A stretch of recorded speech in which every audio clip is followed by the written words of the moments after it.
or yesterday, at Sony's glitzy Paris Games Show presentation, a pastel, non-violent game about being a human-dragon hybrid surprised viewers with its same-day announcement and release.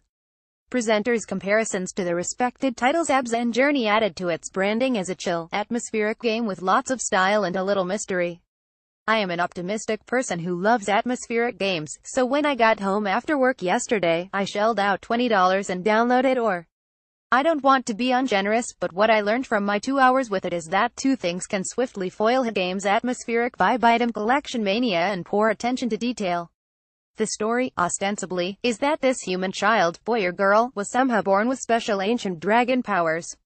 We learned that, in the past, she had dreams about a big, sprawling cloudscape and, also, is interested in the history of Titans, the mythological creatures that once protected the world.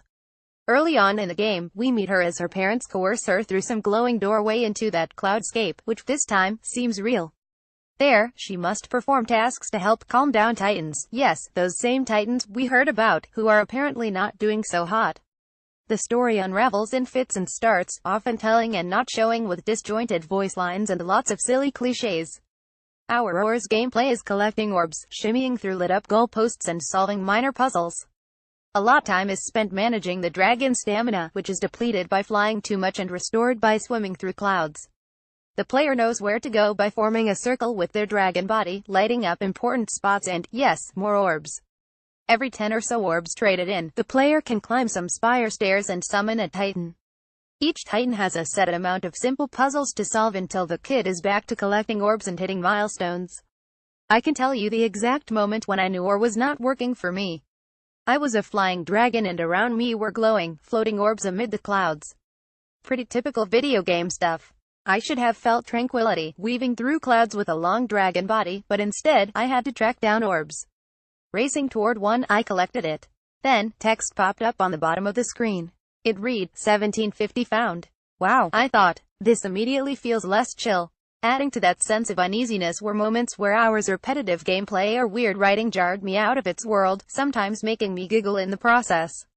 OureYesterday plays a lot like a prototype. Scene transitions are jerky or completely non-existent. White screens or abrupt jumps in the character's pose mark lots of those transitions. Also, when I play as the child, her mechanics don't quite feel hammered out. Her jumping and walking actions feel bad and careless, both appearing overly mechanical and weird. She can't climb stairs. All of this might be fine, and if I'm being generous, resemble a less polished Abza, without the intense focus on acquiring lots of orbs and hitting milestones. But a few other things tour me out of the fantasy of the game. Typos highlight destinations, it looks different to my books, take action to effect change, not being able to see orbs or destinations without curling into a circle, and the game's unsophisticated storytelling. OureYesterday inspires a lot of questions, something I do look for in more atmospheric games. What happens if I jump off this tall platform as a human, and why are the Titans upset without really earning my respect? Though, the game's problems dissolve that sense of wonder. Instead of asking big-picture questions about the world or its characters, I found myself stumbling over less interesting, more momentum-moment questions like, did anyone copy edit this, and what the hell kind of parents are these?